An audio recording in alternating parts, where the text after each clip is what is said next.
And there we go. I hope you're all okay with that. And I don't know where you're at, but I'm Miriam Beloglovsky. I don't know if you probably know who I am and what I've done. And if not, a short introduction. I'm a retired professor of early childhood education, and my known to fame is the Loose Sparks books and now Revisiting Journeys, which I co-author with my colleague. And I'm going to the left because she's on the left in my little windows. So, uh, Jesse, so why don't you introduce yourself and then we'll do some quick introductions. Hi, I'm Jessie. I am faculty at a community college in San Diego, and I do pedagogical coaching inside of the center there at Grossmont too. Um, I used to be a director and in the classroom, but then I decided to have my little guy, who's two now. So I needed a little bit more flexibility, and if any of you are directors, you know exactly how that is, and it's all consuming. Um, so I wanted to make sure I had the space for him too.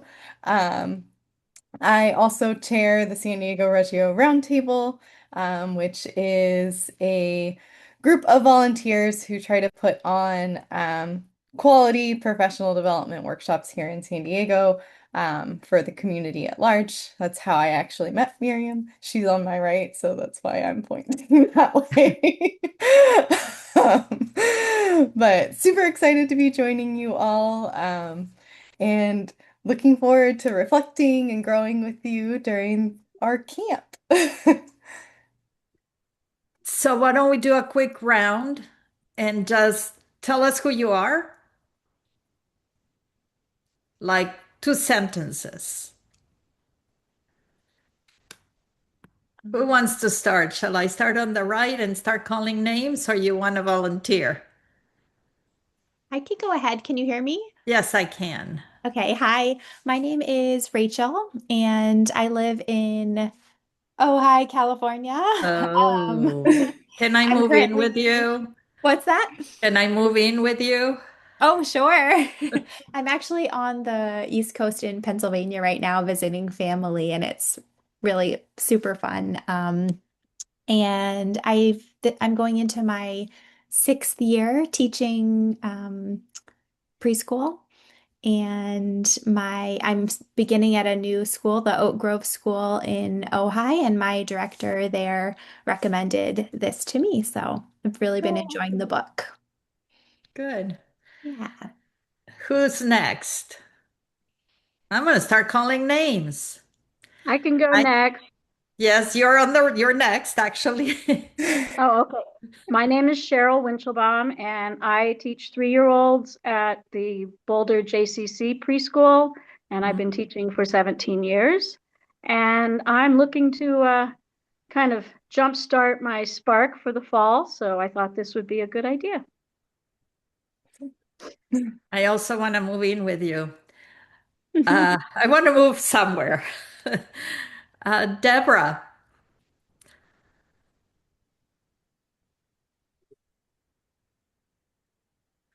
still can't hear you. All right. Okay. I think I got it now. I had to switch to a different technology than I usually use, so bear with me.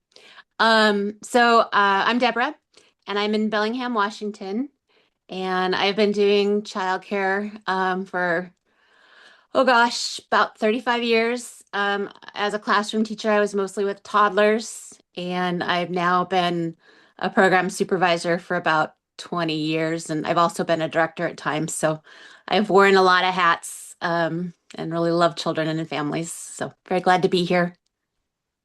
Welcome. And Norlene, you're next. Hi, I'm Norlene Wild. I am in the Buffalo, New York, Niagara Falls area of New York State. I am currently an assistant professor at Niagara University, but I just finished my third year. But prior to that, I spent many, many years in the classroom as a threes and fours teacher and a pre-K teacher, and also an assistant director. So I understand the director comments from earlier. So now I miss my littles, but I am teaching future teachers. So, and missing kind of that really strong early childhood component I find is often lacking, and at least around us in teacher prep program. So I'm excited to be with my early childhood people here. Good, good. Kathy. Yes, hello. I'm Kathy. I'm in Vancouver, British Columbia, and I offer workshops and coaching to preschool and elementary educators. And I also offer at our local community center programs for preschool children and school age.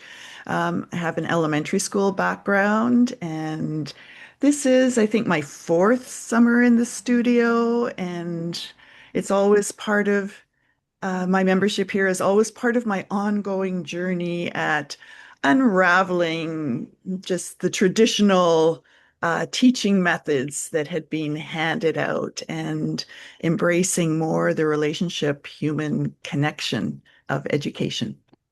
Yes, we need that. Kendra. I'm Kendra Haynes. I'm in the other Vancouver, Washington, near Portland. I'm actually I'm a fifth grade teacher um, at a Title I public school. And so I'm just excited to be here. We'll see. I hope that there's some connection to the work that I'm doing at, upper elementary, to the work that you guys will be discussing as well. So thank you. Guarantee that. Sarah.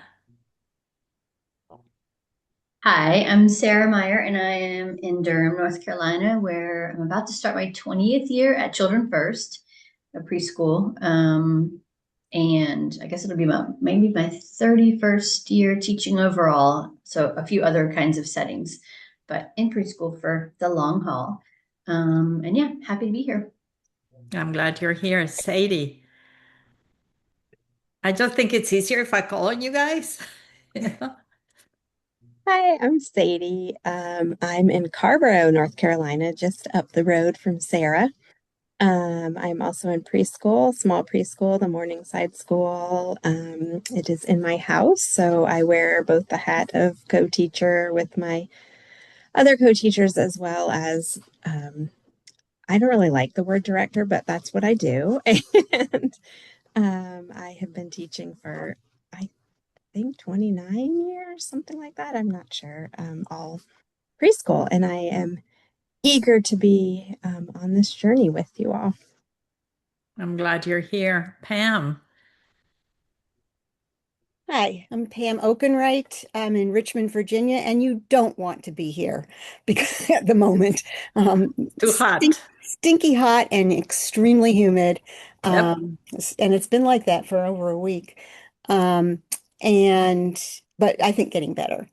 I'm a consultant and author, taught 4 to 6 year olds for almost 40 years. And probably 20 or 25 of those Reggio inspired.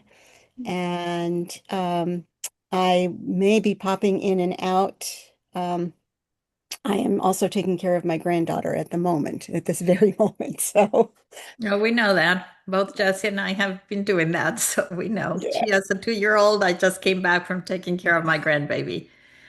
So Well, I we just put get mine you. down for a nap, and we'll see if that takes. We get you.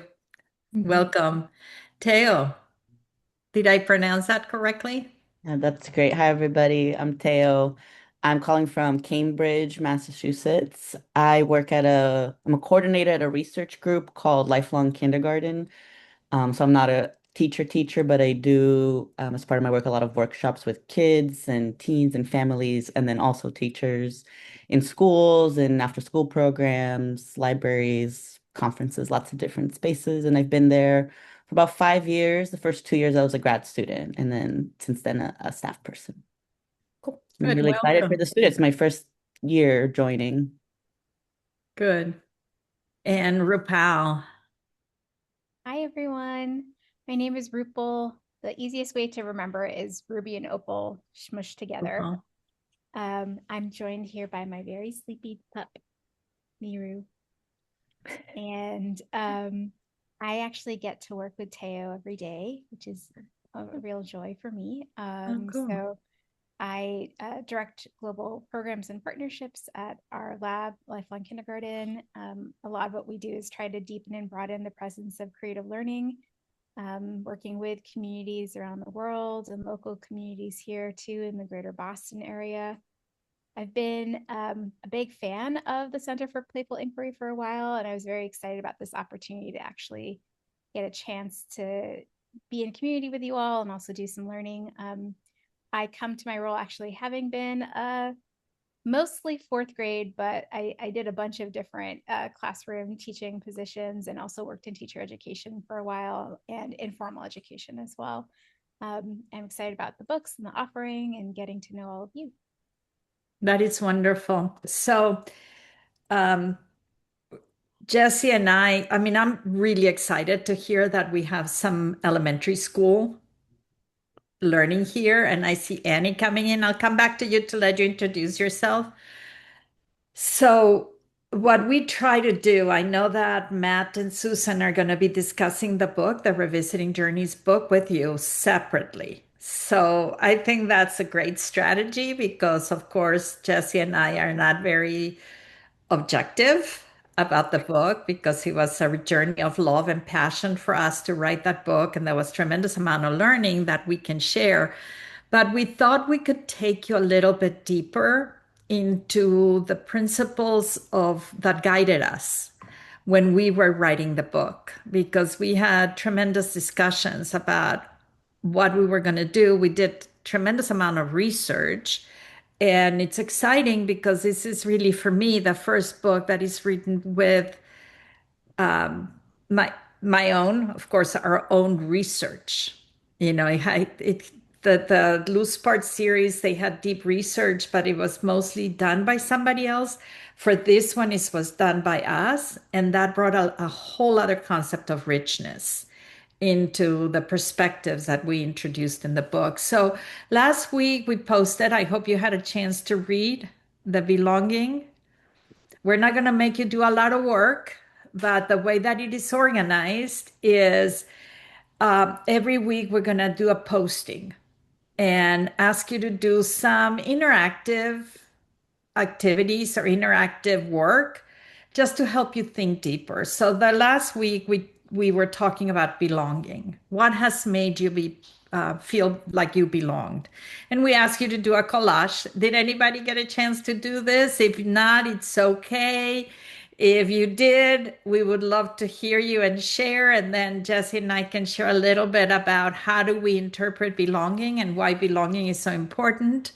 And we'll introduce the concepts of voice and agency. That is it's what was posted yesterday. So I fell a little bit behind because I came back from New York, and I can tell you I was depleted of all my energy after chasing after a 2-year-old for an entire week in the heat of the East Coast. So believe me, I get those of you that are doing this currently. So, who would like to start and share a little bit about what you thought about? Jesse, you want to throw a couple of the questions since you have those up? Before we transition into that, could we have Annie introduce herself real quick Yes, too? please. Thank you. That's why I have Jesse with me because she keeps me honest. Thank you. Hi, everyone. I'm Annie Latieri. I am currently in Charleston, South Carolina. I am a teacher and pedagogista at Ashley Hall here in Charleston. Last year I was a lead teacher in a 3-year-old classroom, but I've taught 2-year-olds all the way up through second grade. I'm happy to be here. Thank you. Thank you. Now it's yours, Jesse. So, what we kind of wanted to start out with was looking at how do you establish belonging inside of your space, right? So, how do children know they belong in your environment? I mean, our environment's so important. It sets the tone, and we're part of setting that tone. So, we wanted to kind of open that floor up to you all to discuss it further. We'll share kind of our experiences too with you. And I always like to tell everyone when we get into these deep conversations that we're just offering our own experience. It doesn't mean you have to go out and replicate exactly what we've done, right? Because every single classroom, every single center, it all has its own culture. It's all different. So we're just sharing with you what it looked like for us. Take or leave what you like. So Anyone some of want you were to ready kick it to off? share. Who was that?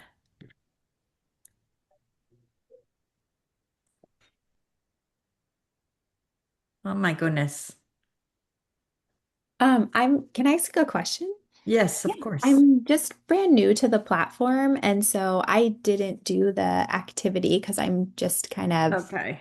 figuring Totally out fine. what all is involved. Are you able to share just where to I find? am going to try right now. Jesse, Okay. can you continue while I position myself to be able to share?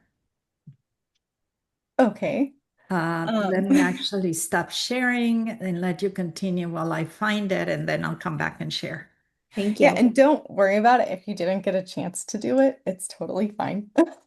The We'll point of make you this do is for it. us to come together as a community and deepen our critical thinking, our knowledge, and just our companionship, right? Like, I mean, we're all over the space right now, right? Like there's those of you on the East Coast. I'm over here hanging out in San Diego on the West Coast. We've got lovely weather happening. Sorry for you all. So it's just to form community. Yeah. I think Kathy, you were putting your hand up.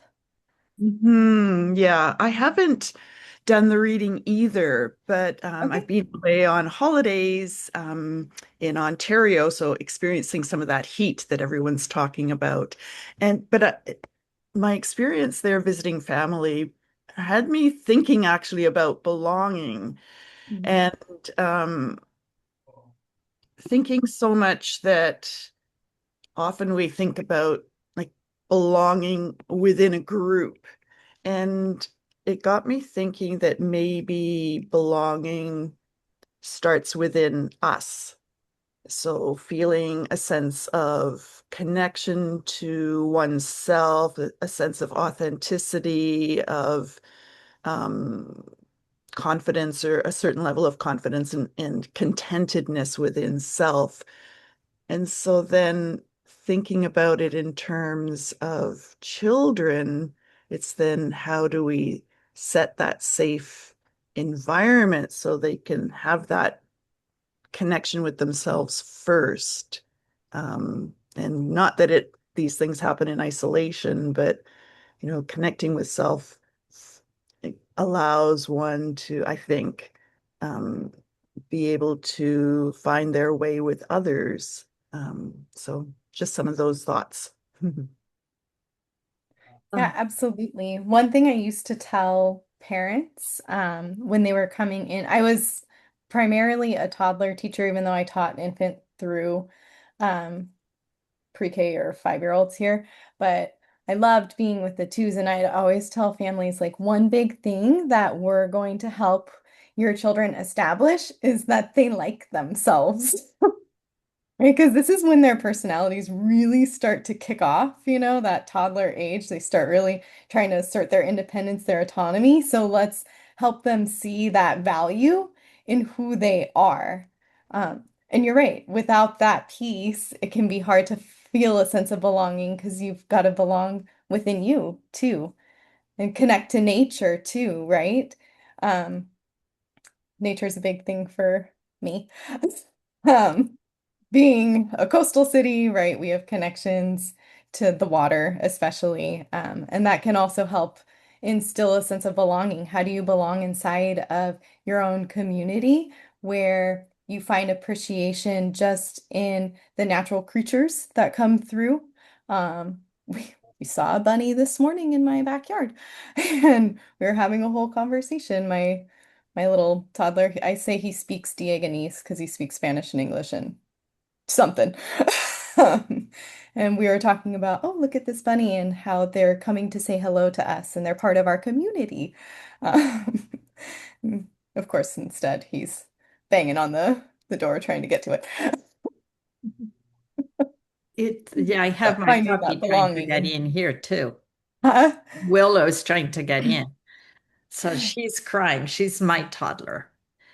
It's, you know, sort of picking up in what Jess is talking about, this idea of contextual belonging. I think we forget the idea of context. Where do we live? Where do we spend our time? Which community and what messages the community sends? I just came from New York and my daughter lives in Brooklyn. So my granddaughter is a total Brooklynite. She knows every single establishment in the area. And of course, it's a very urban area. She knows where the plastic ducky is hidden. And that is what contextual belonging is. And I think it is important, elementary school all the way down.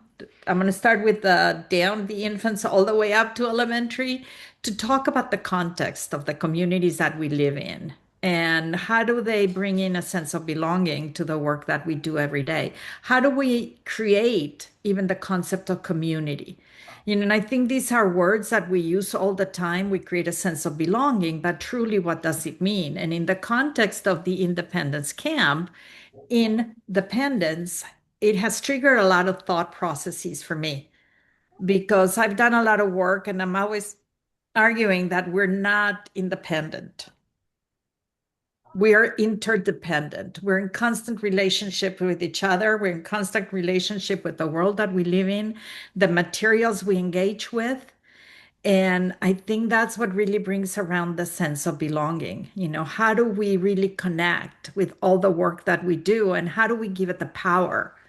Not how other people give it the power, but how do we ourselves, like Jesse was saying, begin to create that identity that really triggers that strong sense of belonging. For those of you in elementary, Kendra, I'm thinking of you because you specifically asked. I really highly recommend the work of Soretta Hammond, Culturally Responsive Teaching. She's an incredible human. I've been privileged enough to have met her in person and had lunch with her. And her teaching really talks to the heart of what we're talking about. So I'm going to do a really quick share of where to find the information. And of course, it's not going to allow me to do it the way that I already had it programmed. This is what happens when you let other people. So you go to the Independence Camp. Can you guys see what I'm showing you? Yes? We could. Now Okay. there's Now a you lot don't, happening. now you can't. So let me show you.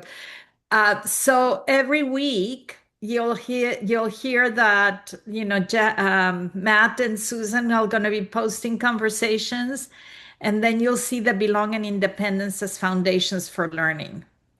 So Jesse and I will be posting, and I say I because I'm the one handling the technology here, the thoughts that we're going to be covering for the week so you can read them. And basically what it looks like, if you click on them, is that's just a welcoming video. And there was not much more. And then we have cards, which are revisiting cards with questions, reflective questions to ponder on. And in between, we give you some exercises to trigger thinking. They're not homework. Please don't see them as homework. It's just to spark creativity. And those will pop up every week as the week progresses. And then, of course, we have the weekly meetings with both Jesse and I, and then you meet with Matt and Susan as well. And I'm going to try to pop in on those as much as I can as well. So I hope that helped, Rachel.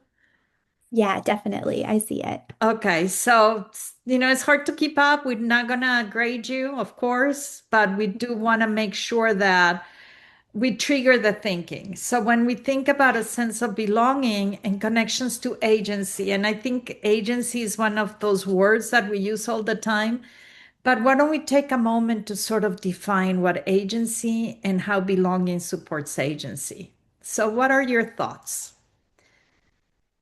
Well, I get Willow to come in because she's driving me crazy.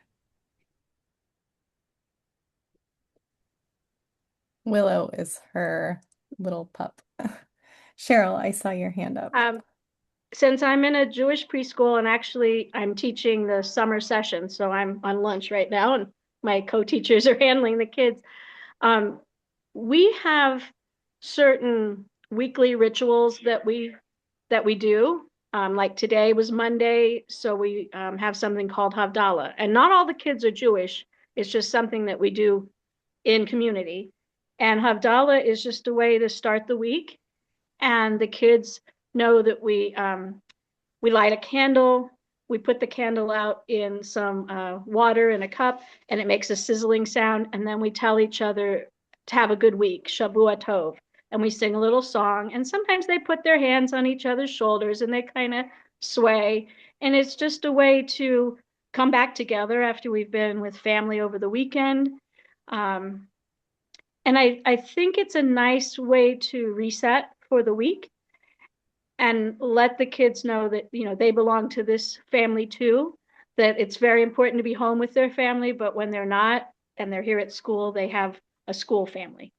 And that's how that's what comes to mind when I think of belonging for my group. Anybody else?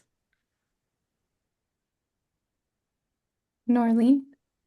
I was going to jump in. So a little different context now with being in the college classroom, but I've tried to really bring things over and away from what I did with my younger kiddos and also model for my students what they can incorporate in different ways into their classroom. So we always start the school year out by creating a community agreement and talking about what do the students need from each other, what do they need from me, so that we can create this community.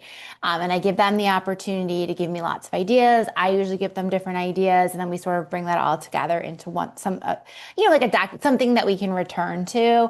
I'll put it all together for them, and we're always like talking about community and what that means and how that's kind of the foundation of your classroom. And so I think I try to set that tone in the way that I interact with them and having them do lots of activities together and trying to create that as much as it can be a safe space so that they have agency over what they're doing, and they're not just like listening to me, but they're also kind of forming community, maybe with strengthening with people they knew, forming with others, and also ways they can bring that into their own classrooms before I teach students that are going to teach a variety of ages. I'm like, before you teach math or science or social studies, you always need this foundation. That's where you're going to then be able to build from. So it's a big part of what I try to do with my pre-service teachers. So I do the same thing, honestly. And I just had this conversation recently with a group of parents. They aren't early childhood educators or teachers, and they were asking me because we were discussing preschool and where I'm sending my child, all those things, right? And I talked about, oh, well, I want him to be in a place that follows agreements and values children's voice. And so then we got into this whole conversation about what is the difference between agreements and rules. And why is that different, right? And so they found it really interesting to hear the perspective of agreements are something that's collective and that it governs a way that we're going to interact with one another, but it's determined by our community, right? It's not me standing in front of everyone saying, and we're going to be respectful to each other, right? Instead, it's the students or the children, right, inside of our classrooms deciding what does respect look like. And I'll always remember, I have a good friend, she teaches like 4 and 5-year-olds, and she had this one child who they'd knock over the structure, knock over whatever the person's doing, and do the sorry. And so they had this great meeting about it with the children where the children talked about, we don't really think you're sorry when you do that. And so they had to come up with how is sorry actually communicated? What does that look like? And they came up with such a unique way of wording it, but so true of your words need to match your face. It's so simplistic, but it's so true. And it's something as adults I always think about too. I'm like, my face doesn't always match my words, and I need to work on that. And it's a community agreement I share as something with my new teachers too, right? Inside of the adult context of, look, this is something that the children offered up. Perhaps it's one that we want to think about in our space too. And it's a way of giving them agency in their voice too. And if if your words don't match your face, then you're not aligning with what you're trying to practice and preach. I also think it's really important to think about how do we create the space or the community where we value every child's contribution. Mhm. Because I do hear what Nerlene and Jesse talked about in terms of the adult classroom, and I've seen it translated into the children's classroom, but sometimes the voice of the professor or the voice of the teacher takes precedence over what is being shared. So how do we sort of create the space where children can be brave, where future educators can be brave, where students can be brave and know that they're going to be heard? Because that's really what brings agency. That's what allows them to know I do have a voice. I am contributing to this community. I am giving more than just an agreement. I am really contributing to the functioning. And this is where the idea of revisiting comes back. This is part of what we started seeing. You cannot have the agreements without revisiting throughout the year, because there's going to be that one day when that child's going to knock the structure and they're going to come back and say, hey, I'm sorry. Well, that doesn't buy, Oh, but we didn't put it in the agreements. So you have to constantly, agreements are to be broken, agreements are to be renegotiated. And that's really what brings community forward. Kathy, you have your hand up. Yeah, listening to you describe that, a couple things are coming up for me. Is one, dynamic, how dynamic belonging and agency is. And then when I think about agency and the children using their voice, their the freedom to choose and the risk involved of choosing an action and seeing the consequences, so that learning that they actually have an effect on their world, and things will respond, people will respond to that. And I think as an educator, holding that space for that risk, often emotional risk, that someone else might get upset, and then together, how do we work through that? And how do we hold a space where, let's say, that child grabbed from someone else, that they're not wrong and bad, but then how do we move through and talk about that together? Those subtle negotiations that need to happen. Pam. As I'm thinking about all of the idea of agency and belonging together, um, um, thinking that making the individual and the group visible to each other and turning children to each other in those circumstances can make a huge difference, as well as sticking close while they're doing it. And I'm thinking preschool now, in particular, where you get to these sticky points socially, and for me, when I was teaching, um, the two givens were that the person who feels harmed used her voice to express how she was feeling or what she needed or whatever it was, and that the other child then listens. And so and responds. And there, without a teacher close by there, that couldn't happen. We had a particular protocol for that. But also, if someone's hurt, someone got hurt by another child or just by accident, we always said, ask the children to ask the child if she's okay. And then if she says she's not okay, then to ask what she needs. Does she need a pat on the back? Does she need a glass of water? Does she need help to get back into the play? Whatever it is, so that the children themselves are being turned towards each other to solve the problem with each other.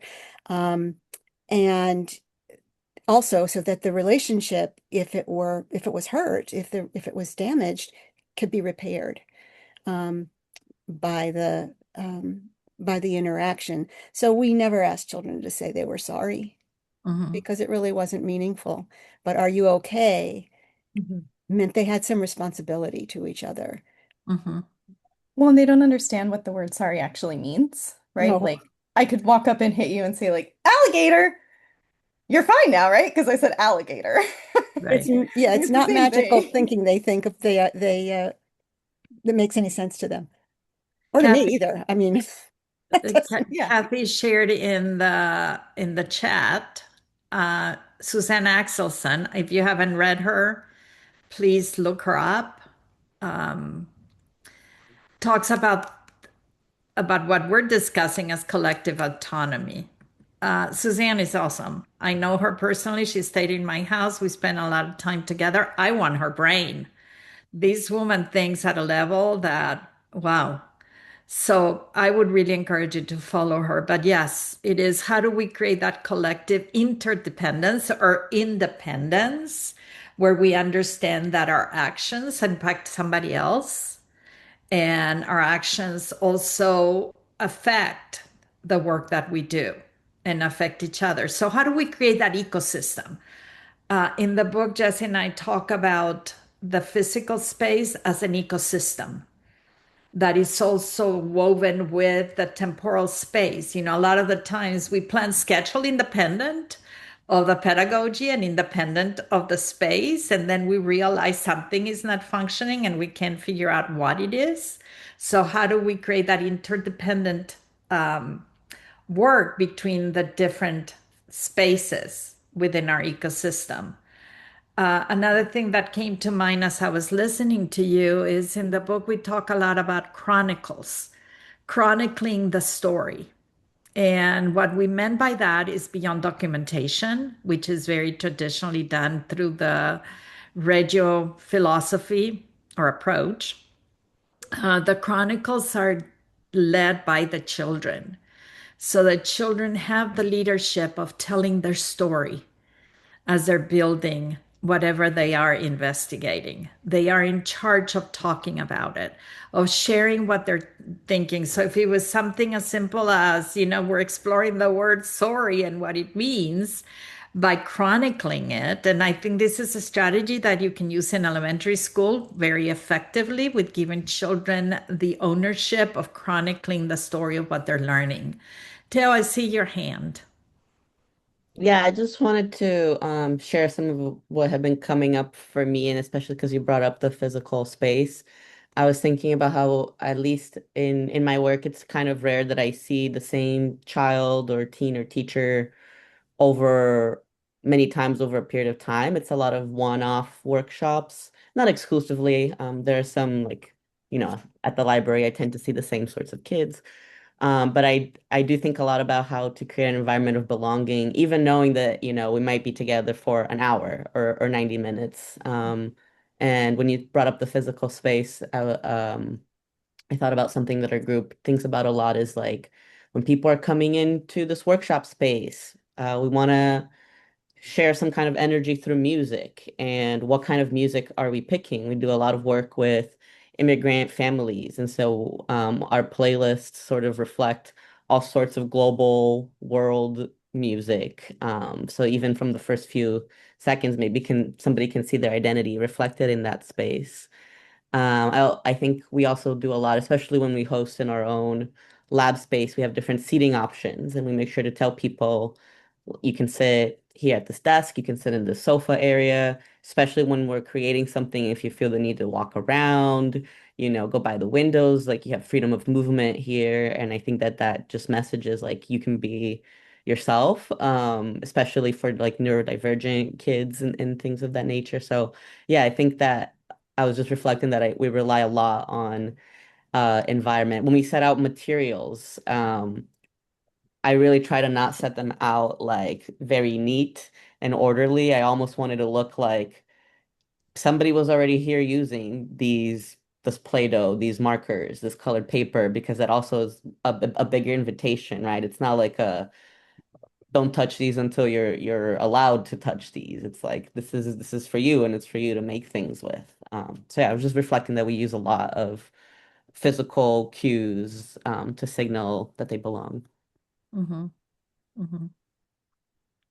Yes, Deborah.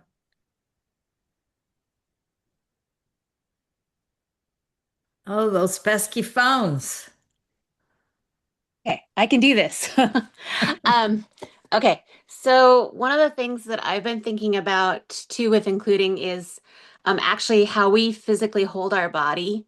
And I think this is definitely my experience as a toddler teacher and working with toddlers a lot, and about being down at their level and being on the floor with them, being at eye contact, not looming over them, that we help them feel included by how we hold our body, that just the smiling, and welcoming, and I think that for like I do a lot of observing people who are coming to apply for work, and I will often have to say, get down at their level, and I think that it's easy to forget that how we approach the children is part of including them with our it's a real physical thing. Mm-hmm. Yeah. It's It honoring connects them. well too Yeah. with what Teo was saying, because when you're setting up your room, you want to get down and pretend Uh-huh. you're that 2-year-old. And like, Yes. how does your physical space invite Yes. them, right? Like, Yes. Yeah, look at look at it from their level. Lay on the floor. exactly. Yeah. Yeah. Yeah. Yeah. Uh-huh. Yeah. And Yeah. Hmm. I think another really essential part of belonging is this concept of revisiting. Hmm. How often do we give children the opportunity to come back to what they're doing? It seems like we live in this world of 15-minute, 20-minute intervals, and we're infusing them with tremendous amount of so-called in my opinion, superficial knowledge, and expecting them to behave in a particular way. That when do they get the opportunity to come back? Hmm. Hmm. And we know that we need to come back. We need to explore it in a different way, because if something didn't work, how do we make it work differently? Hmm. And I think that is such an essential part of learning and inquiry that is never really addressed. And that was part of the impetus of writing the book. It's like, how do we create opportunities for children to be able to come back without the no, the immediate no, we're moving to something else. And it's like, but I'm not done. I want to continue. How do I continue? That is again respecting their own processes, and there's children that take a lot longer because they're looking at things in a very different way. So you'll see through the book, we talk a lot about the different pivoting points that children come in and shift. They'll do things like redesign it in a different way, and then they come back and knock it down and start it again because now they discovered something. I mean, that's what learning is really all about. It's about this whole concept of revisiting. And it doesn't exist unless they feel like they can belong, because we're giving them the space to do that. That means your schedule has to adapt to that. Your schedule does not function for revisiting if you don't accommodate it. It's not going to happen with your typical 15-minute. I'm saturating them because I have to do all of these standards. That doesn't mean the standards are not going to be met. The standards will be met, but maybe in a different way. And we need to be really good at observing how that is happening as well. So that's part of the work that we do. And to me, all of this is agency, because then the child knows that I am capable and I'm competent. We're not just telling them, they are internalizing it. because in the schools of Reggio Emilia and the Loris Malaguzzi philosophy, children are seen as competent and capable, and we're using that a lot, but what does it truly mean? What do we mean when we say a child is competent? And are we willing to give them that sense of competency and respect it, even if we may not agree with the approach they're taking? So these are important questions for us to ponder as we move through this whole week. And how do we give them voice? Yes, Annie. Yeah, Miriam, as you were talking about revisiting, it made me think about, well, I'll give you a little bit of context of the campus that I work on. So I'm at an independent private school in Charleston, and we have 2-year-olds all the way up through 12th grade on our campus. And the campus really is an extension of the four walls of our classroom. And we spend a lot of time outside, both on our playgrounds, in our playground space that's designed for early childhood children, but also in other outdoor natural spaces that aren't necessarily designed for children, but are really spaces where they can challenge themselves, test the limits of their body, and spaces that really provide so many beautiful opportunities for learning. And I take my class on nature walks around the campus almost every single day. It's part of our ritual, our daily ritual. And it's not uncommon for us to be on a nature walk for 2 hours, 2.5 hours, to basically spend our entire day outside. And I had a parent who asked me recently, she said, well, like, what do you do out there? Don't you get bored? Don't you guys do the same thing every day? And it's like, the answer is yes, we do the same thing every day, but that doesn't make the experience any less rich. I mean, it honestly, it makes it richer because the children are constantly revisiting their work from the previous day. And they also have such a connection with these spaces, partly because they're spaces that other students are using, students who are in lower school and middle school and even upper school students, right? And I think it gives them such a strong sense of belonging because they're like, well, the big girls are over there. They're using that space. They're planting over in that space, or, they're like sitting, just like socializing in those spaces. But I think it really does allow them to develop such a strong sense of connection and belonging with these contextual spaces, and really be able to like imagine, I think, what their experience might be like as they get older. Yeah. That term, imagine and reimagine. Yeah. The possibilities of what they can discover. I'm so happy that you have that opportunity to do that, and I wish it was an opportunity that he could. I've been, on a personal note, since coming back from New York, I've been spending a lot of time thinking about the limitations of an urban community and what it means for children that do not have the opportunity to live in full connection with nature. But it is a reality for many of our children. And how do we bring that along for them? Not necessarily, I hear a lot, oh, the forest schools are great. Even the whole idea of Reggio Inspire is great. But truly, what does it mean within the context of the communities that they're growing up with?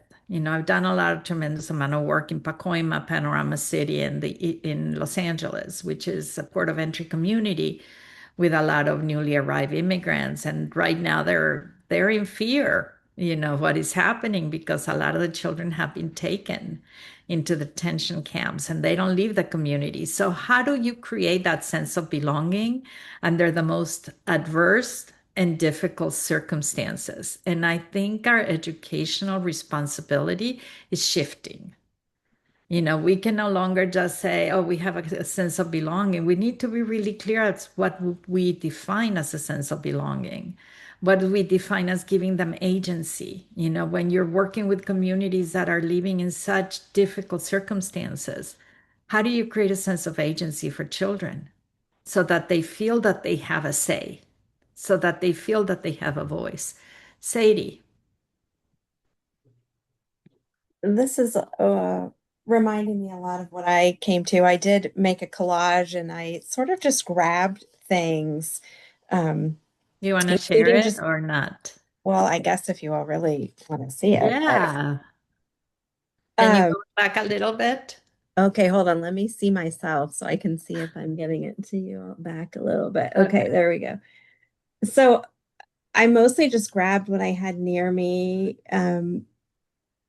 with nature items feeling really important. But then I went to some pictures. I just went to my photo album and I just started grabbing the first handful of pictures that made me feel um, belonging to whatever was happening in that picture. So some of them are from my family, some of them are from my classroom, and I really started thinking about the connections that form belonging. And then I had this moment. I was standing in a coffee shop a couple days ago and I had just ordered and I was waiting, in the little, while we're all waiting for them to call. And this baby is just staring at me. And so, of course, I'm completely enamored and I start making ridiculous faces at her and she's laughing and smiling. And her mom looks and's like, "Oh, I'm so sorry.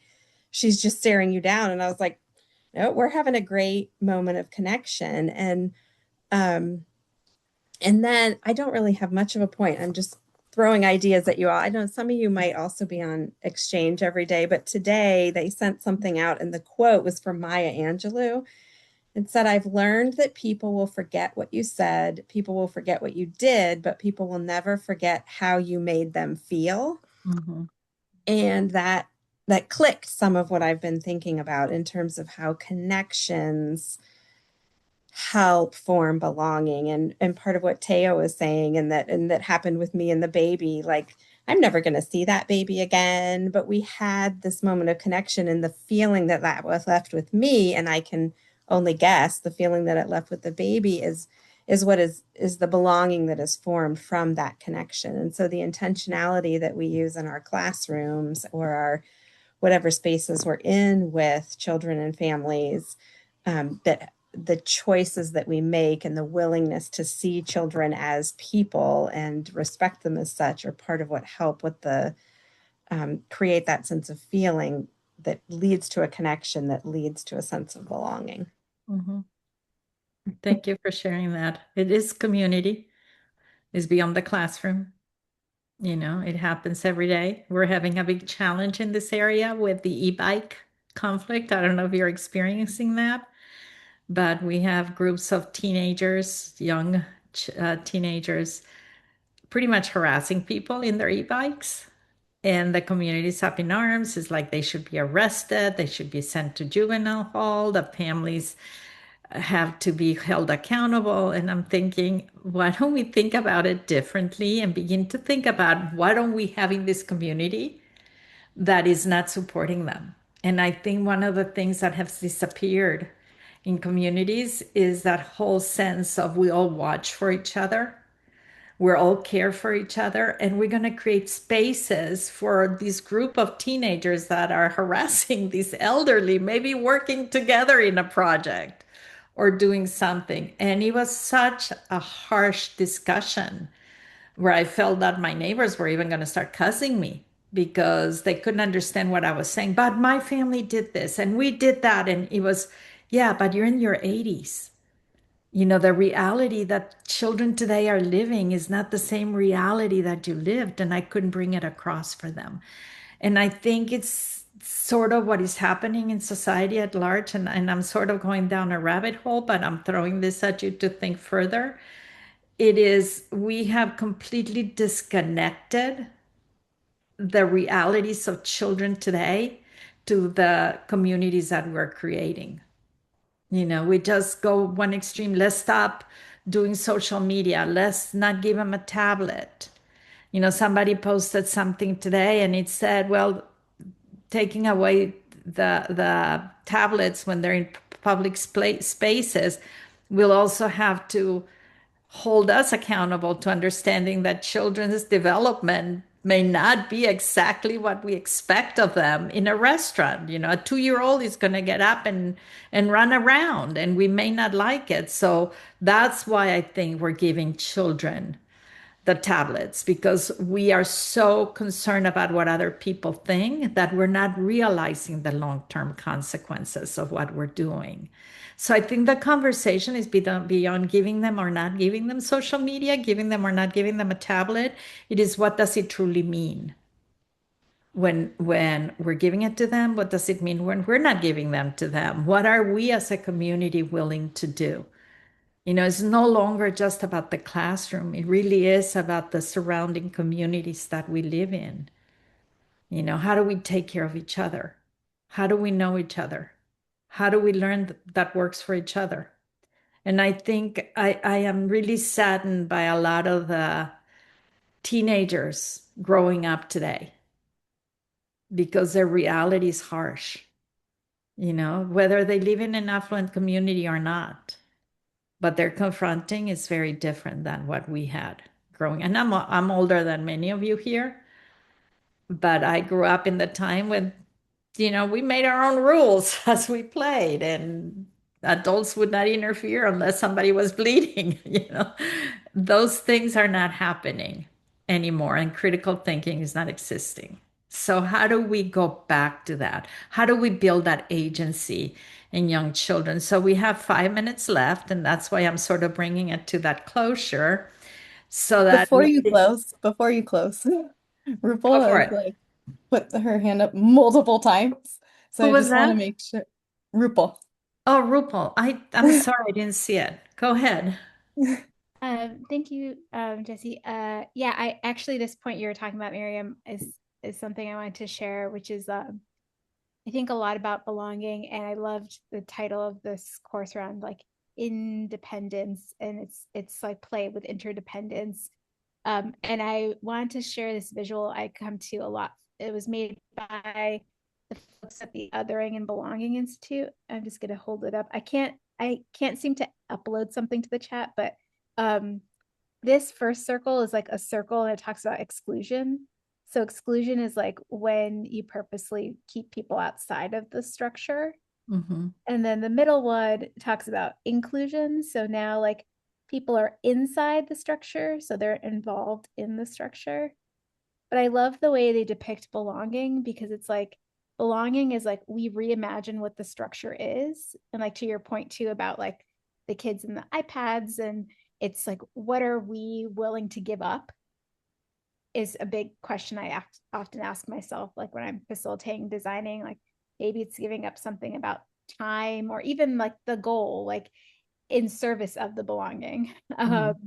So what's more important, that someone feels safe, seen, that they can freely express themselves, that they feel like a part of the community, or this goal around like making this kind of project or coding or whatever it is that we're, engaging them with.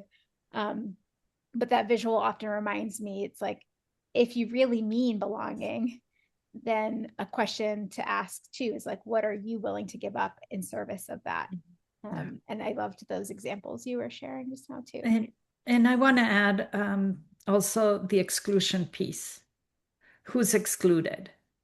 We talk about belonging, but we very seldom talk about who's excluded.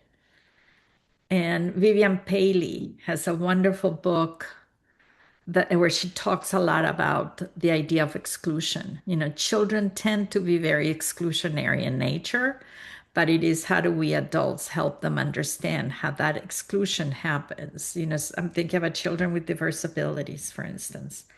They're constantly excluded, and it's not enough to say you're included now, but it is how do you make them feel like they belong? What do we have to give up? What do we have to look for? So this has been wonderful. Jesse, you have anything else you want to add? I'm that weirdo that doesn't give my child the iPad. I think when we think about things like that too, we have to remember, how are we helping our child feel like they belong even inside of our eating, right? Like we don't watch TV inside of our house, right? Because he's two, but the Mexico game was on last night, so my husband really wanted to go with, I know, I He's know. Mexican, by the way. He is. He's actually from Mexico City. They lost. We know. we went to a restaurant that was going to have it on, and we made sure we brought things for Diego to be able to do with us still too, right? Because it's going to be a long time that we're there, so we'll have conversation. But again, he's two. He's going to want to play. So, bringing cars, bringing books, because my child loves to read. But having those ways of still helping the child feel like they belong in that setting by setting up the tools and the things that they're interested in and bringing that with you. So he got to feel like he belonged. And then, when Mexico scored their first goal and everyone's cheering and he's sitting in my husband's lap and he starts to cheer. And Diego actually looked at me like, should I be cheering? I'm smiling. Should I be clapping? I'm like, yeah, because it was it's very part of loud. his culture. Hmm? It's part of his culture. Yeah, and it was very loud. He's like, whoa, whoa, everyone's very excited. Unfortunately, it didn't work out how we hoped it would. But, just finding those ways to help even our youngest learners feel like they belong. And it comes back to the babies too, right? Like if we had a baby in that setting, how do we help the baby feel like they belong? Yeah. So next week, take the time to read. Again, I have it's a handout with some things you can do, some interactive things that you can do. We're not going to hold you accountable and make you put them up unless you want to. But I think it'll really expand your thinking around this. If you have questions, we're going to invite you to start putting them on the discussion forum. So there's a discussion to Rachel that you can go to. And then there are cards. So the cards have 3 reflective questions that are also motivating you to write on the discussion. And I'll be popping in and out of having those. Other than that, this has been wonderful. It is very exciting to spend the summer with you. And we hope to see you again next Monday at 10 a.m. in my time. I don't know what your time is. Let me just make sure. Okay. Thank you. Thank you. Thank you.